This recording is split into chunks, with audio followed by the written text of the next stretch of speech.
Salam solusi. Teman-teman semua, kita hari ini akan menemui beberapa kelompok dan dalam kelompok ini nanti akan mendiskusikan sesuai dengan topik-topik yang sudah dibagi. Kita berharap ada masukan, ada kritik, ada pertanyaan dari kita yang sedang mengamati video ini. Mudah-mudahan ini menjadi salah satu bagian dari proses pembelajaran kita supaya kemudian hari kita menjadi lebih baik lagi. Demikian saya kira untuk kita nikmati bersama diskusi ini. Salam solusi. Assalamualaikum warahmatullahi wabarakatuh. Alhamdulillahirabbil alamin. Wassalatu wassalamu ala asrofil anbiya'i wal mursalin wa ala alihi rasulillahi ajmain. Pertama-tama marilah kita bersyukur kepada Allah Subhanahu wa taala yang memberikan kesehatan kepada kita sehingga kita dapat melaksanakan diskusi kita hari ini. Tidak lupa pula marilah kita bersolawat kepada Nabi besar kita Muhammad sallallahu alaihi wasallam.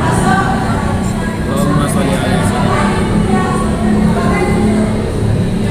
Marilah kita buka diskusi kita ini dari kelompok 7 yang berjudul memahami tentang epistemologi. Sebelum kita laksanakan diskusi kita ini, alangkah baiknya kita memperkenalkan diri kita dulu. Perkenalkan, nama saya Adam, NIM saya 0307223136. Baik, dengan Aisyah. Nama saya Aisyah Fadila, NIM saya 0307223118. Perkenalkan, nama saya Azra Humaira, NIM saya 030-722-3108. Oke, baiklah. Di sini saya ingin bertanya kepada teman-teman sekalian. Menurut kalian gimana sih pengertian dari epistemologi itu? Bisa jelaskan untuk Zahra ataupun Maisa? Baik, saya akan menjawab dari pertanyaan saudara Adam. Menurut saya, dari artikel yang saya baca, Mujamil Komar berpendapat bahwasannya bagian filsafat ini menjelaskan tentang pengetahuan manusia. Mungkin sekian jawaban saya. Apakah pengetahuan manusia itu merupakan ilmu? Tentu saja dong, pengetahuan merupakan ilmu karena pengetahuan pada hakikatnya merupakan segenap apa yang kita ketahui tentang suatu objek tertentu. Termasuk ke dalamnya adalah ilmu. Jadi, ilmu merupakan bagian dari pengetahuan yang diketahui oleh manusia, di samping berbagai pengetahuan lainnya seperti seni dan agama. Jadi selanjutnya kita akan melanjutkan materi kita. Di sini kita akan membahas tentang jenis-jenis epistemologi. Menurut kalian, apa sih isi atau hakikat yang terdapat di dalamnya? Bisa dijelaskan saudara Adam maupun saudari Aisyah? Pada aliran epistemologi terdapat rasionalisme, empirisme, intuisionisme, fenomenalisme, dialektis, dan metode ilmiah. Dan epistemologi memiliki dasar-dasar pokok, yaitu hakikat pengetahuan. Di dalam hakikat pengetahuan itu terdapat dua aliran dimensi. Yang pertama ada idealisme. Idealisme ini merupakan jiwa ataupun ide yang di dalamnya. Yang kedua ini ada realisme. Realisme ini merupakan eksistensi yang ada hanya pada benda yang konkret. Dan yang kedua ada validitas pengetahuan. Validitas pengetahuan berbicara tentang kebenaran.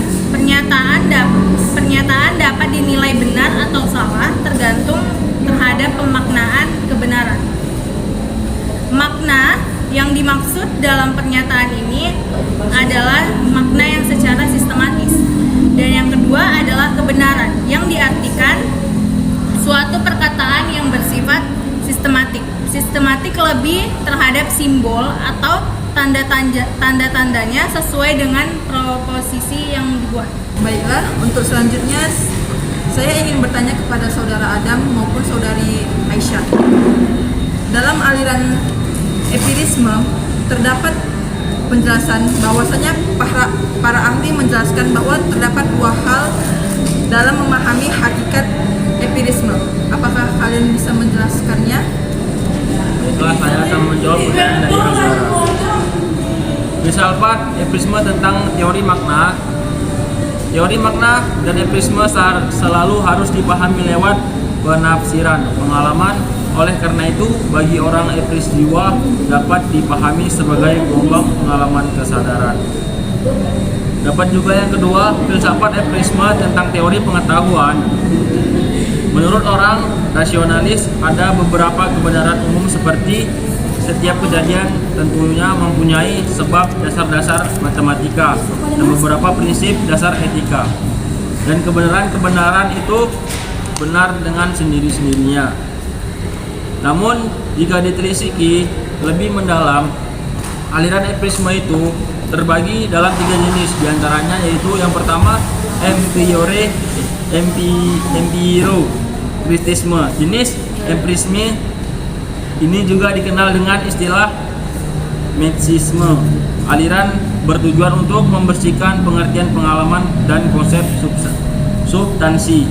Yang kedua terdapat juga empirisme logis. Aliran berpegangan pada beberapa pandangan yaitu analis logis modern dapat diterapkan pada pemecahan problem filosofis dan ilmiah. Terdapat juga yang ketiga, empirisme radikal. Aliran ini berpendirian bahwa semua pengetahuan dapat dilacak sampai kepada pengalaman indrawi. Penganut aliran ini disebut dengan sensasionalisme. Sekian yang bisa saya sampaikan. Dari penjelasan Adam tadi kan menjelaskan tentang empirisme. Saya nih timbul pertanyaan. Jadi, apa masalah utama yang timbul dalam menyusun pengetahuan secara empiris? Menurut saya masalah utamanya itu ialah bahwa pengetahuan yang dikumpulkan itu cenderung untuk mengumpulkan fakta-fakta.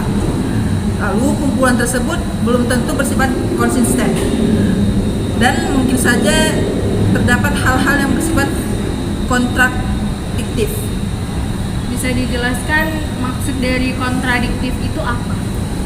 Baik, kontradiktif itu semacam peristiwa atau kejadian yang menimbulkan pertentangan antara dua hal yang sangat berlawanan. Lalu saya ingin bertanya kepada kalian, selain empirisme, apakah ada aliran-aliran lain di dalam epistemologi yang kalian ketahui? Apakah kalian bisa menjelaskannya? Tentu saja ada. Menurut buku yang saya baca, aliran-aliran dalam epistemologi itu ada yang namanya rasionalisme. Aliran ini berpendapat bahwa semua pengetahuan bersumber dari akal, pikiran, atau rasio. Yang kedua itu ada realisme, yaitu merupakan aliran filsafat yang menyatakan bahwa objek-objek yang diserap oleh manusia adalah nyata dari diri objek tersebut. Yang ketiga ada kritisme, yaitu aliran ini menyatakan bahwa akal menerima bahan-bahan pengetahuan dari indera dan pengalaman. Apakah saudara ada ingin menambahkan jawaban dari saudara Esha? Baik, saya akan menjawabkan pertanyaan dari Azara.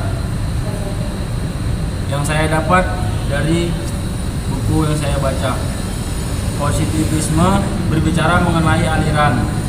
Positivisme tidak terlepas dengan nama besar seorang filsuf pencetusnya, yaitu Augustus Comte, yang memiliki pandangan sebagai berikut, diantaranya ada beberapa, yaitu tahap teologis, tahap metafisis, dan tahap positif. Dan yang kedua, skeptisisme, yaitu aliran ini menyatakan bahwa pencerapan indera adalah bersifat menipu atau menyesatkan. Ada lagi yang ketiga, yaitu pragmatisme. Pragmatisme ini aliran menyatakan bahwa perkataan kebenaran pengetahuan hendaklah dikaitkan dengan manfaat dan sebagai sarana bagi suatu perbuatan. Maksud dari tahap-tahap yang Adam jelaskan tadi bisa dijelaskan secara rinci? Baiklah, saya akan menjelaskan. Yang pertama yaitu tahap teologis. Tahap teologis itu manusia masih percaya dengan pengetahuan yang mutlak, di mana manusia pada tahap ini masih dikuasai oleh tahayul-tahayul, sehingga subjek dengan objek tidak dapat dibedakan. Dan yang kedua, tahap metafisis.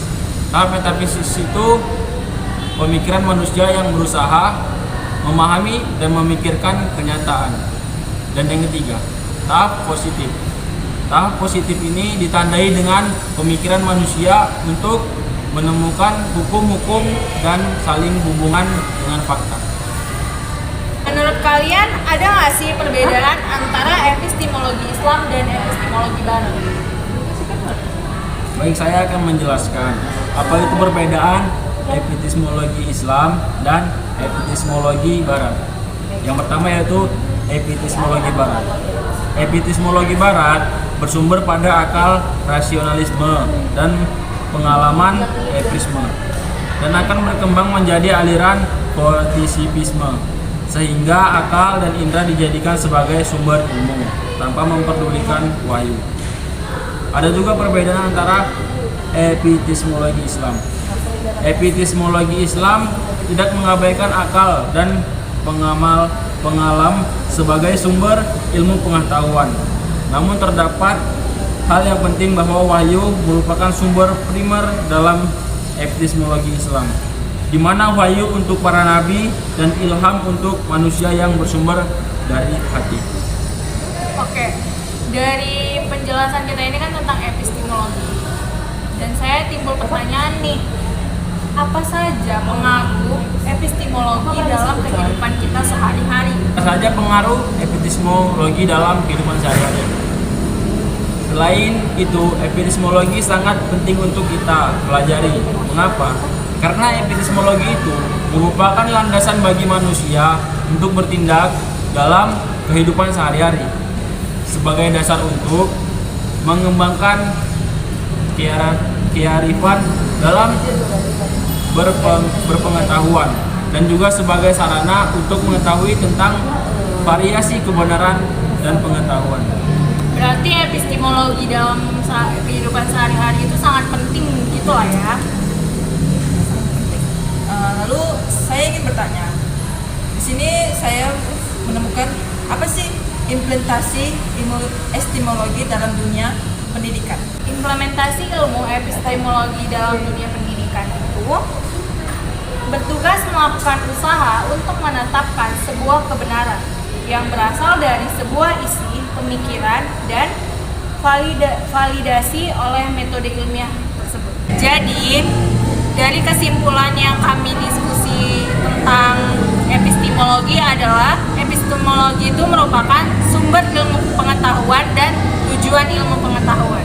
Baiklah, kami akhiri video diskusi kami ini. Jika ada kata dan kesalahan kami mohon maaf. Kepada Allah kami mohon ampun. Billahi taufiq wal hidayah. Wassalamualaikum warahmatullahi wabarakatuh.